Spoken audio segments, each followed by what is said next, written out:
Hello everyone, आज का topic है हमारा accounting terminologies. Accounting terminologies first of all होती क्या है? ये बेसिक टर्म्स हैं जिन्हें हम बिज़नेस वर्ल्ड में मतलब बिज़नेस में यूज़ करते हैं और हर एक टर्म एक स्पेसिफिक मीनिंग कन्वे करता है अकाउंटिंग में। फर्स्ट क्या है? Business transactions. Business transactions basically होते क्या हैं? An economic activity of business में कोई भी इकोनॉमिक एक्टिविटी मतलब जो कि मॉनेटरी नेचर में हो या जिसे हम मनी के फॉर्म में एक्सप्रेस कर सके या जो मॉनेटरी इफ़ेक्ट्स ला सके बिजनेस में, that changes it's financial position. मतलब कि ऐसी कोई भी ट्रांजैक्शन जिसकी वजह से बिज़नेस की फाइनेंशियल पोजीशन चेंज हो उसे हम बिज़नेस ट्रांजैक्शन कहते हैं।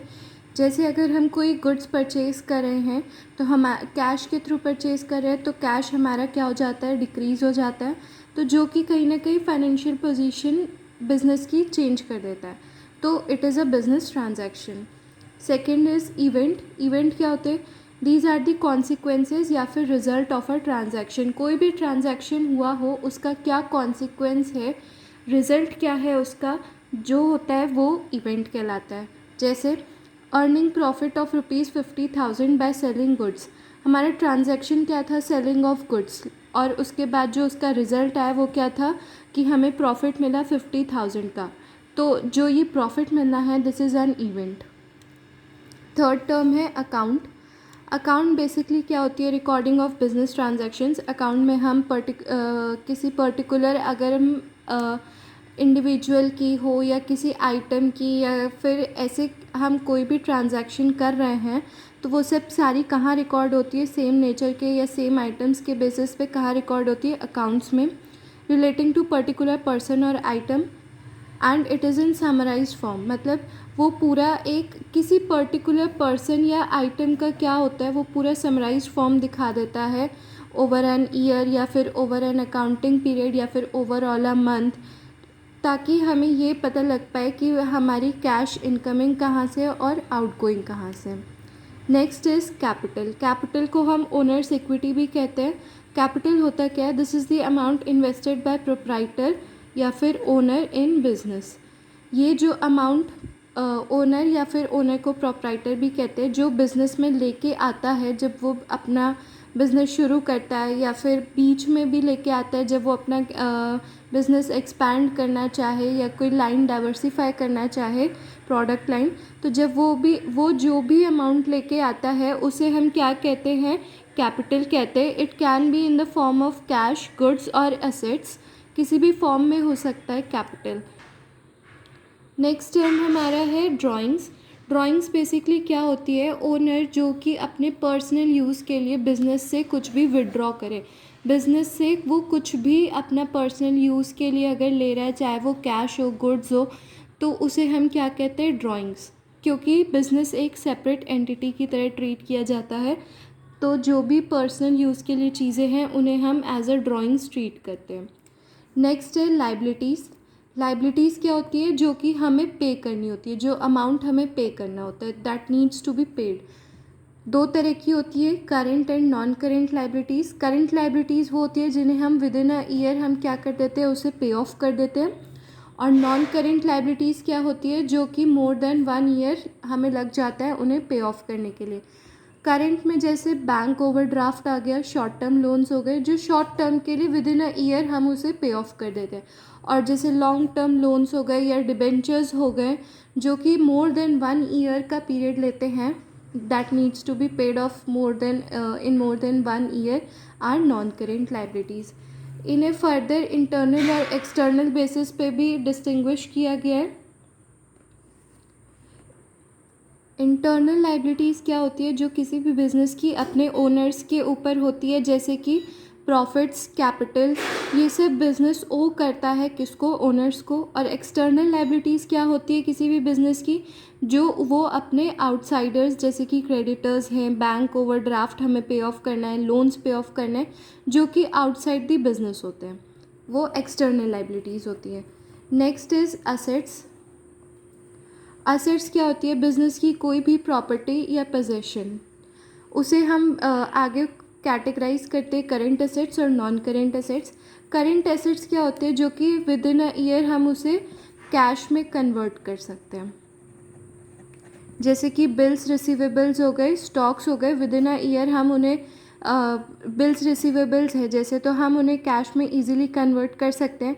स्टॉक्स को हम बेच के जब सेल होती है गुड्स की, तो हम उसे easily with in a year cash में कन्वर्ट कर सकते हैं।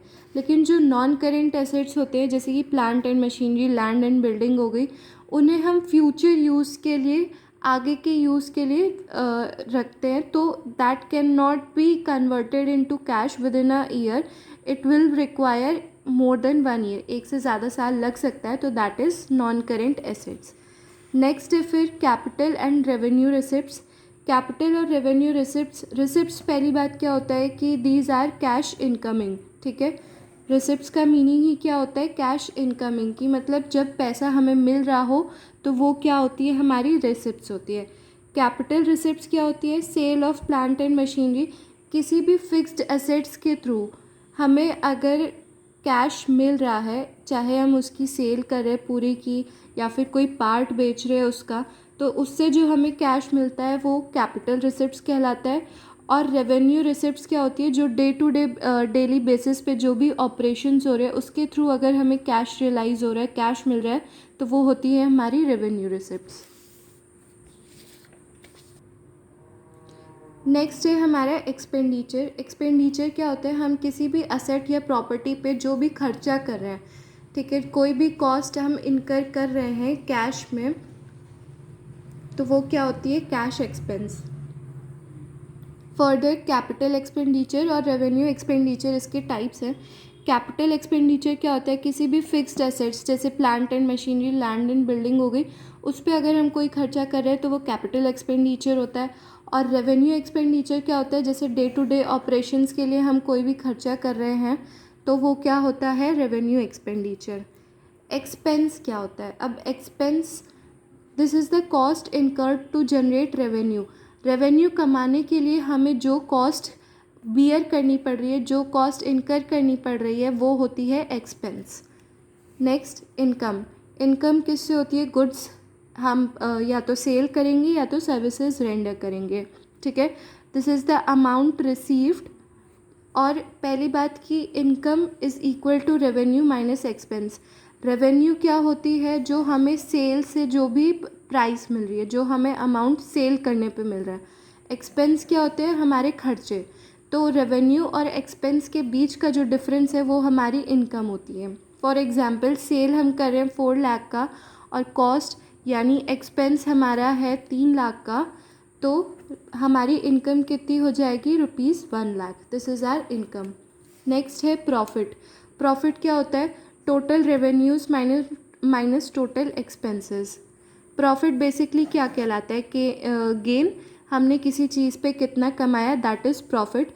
तो हमने जो भी कमाया, टोटल रेवेन्यूज़ उस किसी पर्टिकुलर गुड्स को बेचकर या फिर कोई पर्टिकुलर सर्विसेज रेंडर करके हमने जितना कमाया, उसमें से हम क्या माइनस करेंगे, हमारे खर्चे।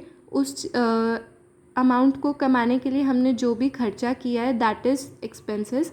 तो इन दोनों को माइनस करके जो हमें मिलती है amount, that is our profit. Next है लॉस। लॉस क्या होता है, अगर हमारे खर्चे ज़्यादा हो जाए और इनकम कम हो जाए, ठीक है। तो अगर हमारी रेवेन्यू, हम सेल कम पैसों पे कर रहे हैं और एक्सपेंसेस हमें ज़्यादा बियर करने पड़ रहे हैं, तो उस मोमेंट पे हमें क्या होता है, लॉस। नेक्स्ट है परचेजेस। परचेजेस हम किस टर्म्स में लिखते हैं, जब हम गुड्स खरीद रहे हैं। गुड्स जब हम खरीदेंगे तो हम उन्हें परचेजेस की तरह रिकॉर्ड करते हैं। और अगर हम कोई फिक्स्ड एसेट्स अगर हम एक्वायर कर रहे हैं या ख़रीद रहे हैं, जैसे प्लांट एंड मशीनरी हो गई, लैंड एंड बिल्डिंग हो गई, फर्नीचर्स हो गए, तो इन्हें हम विद इन, मतलब इनके नाम से ही हम इन्हें रिकॉर्ड करते हैं, हम तब गुड्स नहीं लिखते हैं। नेक्स्ट है परचेज़ रिटर्न। परचेज़ रिटर्न मतलब कि अगर हमने कोई सामान ख़रीदा है और उसके बाद उसमें कोई डिफ़ॉल्ट निकल गया या कोई चीज़ फॉल्टी निकल गई, तो हम वो वापस से सेलर को रिटर्न कर देते हैं। तो जो सामान हम वापस से रिटर्न कर रहे हैं सेलर को, वो क्या होते हैं, परचेज़ रिटर्न।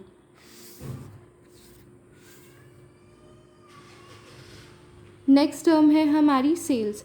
सेल्स मतलब कि हम जो भी सामान बेच रहे हैं, कस्टमर को हम जो सामान बेच रहे हैं या कोई सर्विसेज रेंडर कर रहे हैं, तो दैट इज़ सेल्स। और सेल्स रिटर्न क्या होता है कि जैसे अगर हमने किसी चीज़ की सेल की है और उसके बाद उस प्रोडक्ट में कोई डिफ़ॉल्ट है या कोई फॉल्टी चीज़ निकल गई है, तो वो जब कस्टमर हमें वापस से रिटर्न कर जाएगा तो उस टर्म को हम कहते हैं सेल्स रिटर्न। नेक्स्ट है हमारा बैड डेट्स। बैड डेट्स क्या होते हैं, जैसे अगर किसी ने हमसे उधारी पे सामान ले रखा है, क्रेडिट पे हमने किसी को सेल की हुई है, तो उसके बाद अगर उसने कहा है कि वो हमें कब पैसे देगा, नेक्स्ट मंथ देगा, लेकिन नेक्स्ट मंथ के बाद वो क्या कहता है कि वो इस पोजीशन में नहीं है कि वो हमें हमारे पैसे पे कर सके, वो इंसॉल्वेंट हो चुका है, तो वो अमाउंट हमारी क्या बन जाती है, बैड डेट्स, जो कि अभी रिकवर नहीं हो सकती। नेक्स्ट है इंसॉल्वेंट और सॉल्वेंट। इंसॉल्वेंट मतलब कि कोई भी इंसान इस पोजीशन में नहीं है कि वो हमारी जो भी अमाउंट है उसे हमें पे बैक कर सके। और सॉल्वेंट जस्ट इसका ऑपोजिट, कि इंडिविजुअल जो कि इस पोजीशन में है कि जो हमारी अमाउंट है उसे वो पे बैक कर सकता है। नेक्स्ट है हमारे डेटर्स एंड क्रेडिटर्स। डेटर्स जिन्हें हम सेल करते हैं, ठीक है, और वो अमाउंट हमें क्या होती है, मिलनी होती है। और क्रेडिटर्स क्या होते हैं, जिनसे हम खरीदते हैं, जिनसे हम सामान खरीदते हैं और हमें उनको अमाउंट पे करनी पड़ती है। तो हमें जहाँ अमाउंट पे करनी पड़ेगी वो हमारी लाइबिलिटीज़ हो जाती हैं, और जहाँ से हमें अमाउंट मिलेगी, कैश इनकमिंग होगी, वो हमारी असेट्स कहलाती हैं। नेक्स्ट है trade payables and trade receivables. जैसे पेबल्स हैं तो मतलब हमें पे करना है, वो अमाउंट हमें पे करनी है। हमने कोई गुड्स एंड सर्विसेज ली, मतलब ख़रीदी थी या हमने कोई सर्विसेज ली थी जिसकी अमाउंट अब हमें क्या करनी है, पे बैक करनी है, तो वो हमारी लाइबिलिटीज़ हो जाती है। और यही चीज़ रिसीवेबल्स में क्या है कि किसी ने हमसे सामान लिया था, ये सर्विसेज ली थी, और अब वो अमाउंट हमें क्या करेगा, वापस देगा, तो हमारी कैश इनकमिंग होगी, जिस वजह से उसे हम क्या कहते हैं, एसेट्स कहते हैं। नेक्स्ट स्टॉक बेसिकली क्या होता है, वैल्यू जिस चीज़ को हम लेते हैं for the purpose of resale. कोई भी हम चीज़ बना रहे हैं या किसी चीज़ को हम, मतलब उन चीज़ों का गुड्स की मेकिंग में यूज़ होता है for the purpose of resale, ठीक है। एक अकाउंटिंग पीरियड में कितना स्टॉक हम मेंटेन करके चल रहे हैं, और अगर वो अनसोल्ड रह जाता है तो एट द लास्ट वो क्या हो जाता है, क्लोजिंग स्टॉक, और नेक्स्ट अकाउंटिंग पीरियड के लिए वो क्या बन जाता है, ओपनिंग स्टॉक। नेक्स्ट है हमारा डिस्काउंट। डिस्काउंट जनरली हम हर जगह देखते हैं, जो भी हमें रीबेट या अलाउंस, जो भी हमें छूट मिलती है, ठीक है, कौन देता है, वो सेलर देता है, और किसको देता है, बायर को देता है या फिर कस्टमर को। ये भी दो तरीके के होते हैं, जैसे कैश डिस्काउंट होता है, जो कि अगर आप जैसे फॉर एग्जांपल कहीं कहीं लिखा होता है कि अगर आप कैश में पेमेंट करें तो आपको इतने % डिस्काउंट मिलेगा, तो वो कैश डिस्काउंट है। और ट्रेड डिस्काउंट क्या होता है, वो सेलर देता है कस्टमर को, किस पे, अपनी कैटलॉग प्राइस पे। किस लिए ये जनरली दिया जाता है, सेल्स को इंक्रीज़ करने के लिए। नेक्स्ट है हमारा टर्म इन्वेंट्री। इन्वेंट्री बेसिकली 4 तरीके की होती है, रॉ मटेरियल की, work in progress, finished goods और stock in trade. Raw material की किस लिए होती है, जो बेसिकली हम सामान यूज़ करते हैं गुड्स को बनाने में, ठीक है, और जिसका हम स्टॉक मेंटेन करके रखते हैं, तो वो क्या हो जाती है, इन्वेंट्री हो जाती है रॉ मटेरियल की। फिर वर्क इन प्रोग्रेस क्या होते हैं, जो सेमी फिनिश्ड गुड्स होते हैं, मतलब कि आधे बन चुके हैं लेकिन अभी तक वो प्रॉपरली फिनिश्ड गुड्स में नहीं बने। नेक्स्ट क्या है, फिनिश्ड गुड्स। फिनिश्ड गुड्स मतलब गुड्स बन तो चुके हैं लेकिन अभी वो सोल्ड नहीं हुए, बेचे नहीं गए हैं। और last stock in trade. Next है हमारा एंट्री। क्या होती है एंट्री, कोई भी ट्रांजैक्शन होती है जिसको हम जब जर्नल एंट्री में, मतलब जो भी हमारी बुक्स ऑफ ओरिजिनल एंट्री होती है, जब हम उसमें रिकॉर्ड कर देते हैं तो उसे हम क्या कह देते हैं, एंट्री। नेक्स्ट है हमारा इन्वेस्टमेंट। इन्वेस्टमेंट बेसिकली क्या होता है कि कहीं भी हम पैसा लगा रहे हैं, डिप्लॉयमेंट ऑफ फंड्स, ठीक है, किस लिए, हमारा बेसिक मोटिव क्या होता है कि हमें उससे प्रॉफिट अर्न करना होता है। नेक्स्ट टर्म है हमारी कॉस्ट। कॉस्ट क्या होता है, बेसिकली एक्सपेंस होती है, खर्चे होते हैं जो हम किसी भी गुड्स को बनाने में या सर्विसेज को रेंडर करने में जो भी हम कॉस्ट इनकर कर रहे हैं, मतलब जो भी हम खर्चा उठा रहे हैं, किसी भी गुड को बनाने में या सर्विसेज को रेंडर करने में उसे हम कॉस्ट कहते हैं। नेक्स्ट है हमारा वाउचर। वाउचर क्या होता है? This is basically it is a source document, ठीक है, जिसे जब हम जर्नल एंट्री करते हैं तो जर्नल एंट्री के लिए बेसिकली ये एक एविडेंस डॉक्यूमेंट की तरह यूज़ होता है, ताकि हमारे लिए बाद में ये देखना इजी रहे कि हाँ ये ट्रांजैक्शन इस डेट को हुई थी या नहीं हुई थी। It is also an authorization to pay, ठीक है, और इसे हम बिजनेस ट्रांजैक्शंस के लिए ही बेसिकली ये प्रिपेयर किए जाते हैं एक एविडेंस के तौर पे। नेक्स्ट टर्म है हमारा जो गुड्स, वो क्या होता है? डाटा परचेज फॉर रीसेल, ठीक है। गुड्स को हम जब भी यूज़ करते हैं उसमें जर्नल एंट्री में, तो हम क्या यूज़ करते हैं? टर्म परचेज अकाउंट, ठीक है। हम गुड्स किस लिए जो कि टेबल, चेयर, बुक्स एक्सेट्रा जो है वो गुड्स में आती हैं, और बाकी जो फिक्स्ड एसेट्स है वो गुड्स में नहीं आते। नेक्स्ट टर्म है हमारा एंटिटी, और we can call it business entity. क्या होती है? एक इकोनॉमिक यूनिट होती है, ठीक है, for the purpose of earning income. Business entity का मेन मोटो क्या होता है? For the purpose of earning income या फिर for the purpose of generating profit, ठीक है। और उसमें क्या होता है? सर्विसेज या फिर गुड्स की सेल, ठीक है। इनकम कैसे आएगी? बाय रेंडरिंग सर्विसेज और सेलिंग ऑफ गुड्स।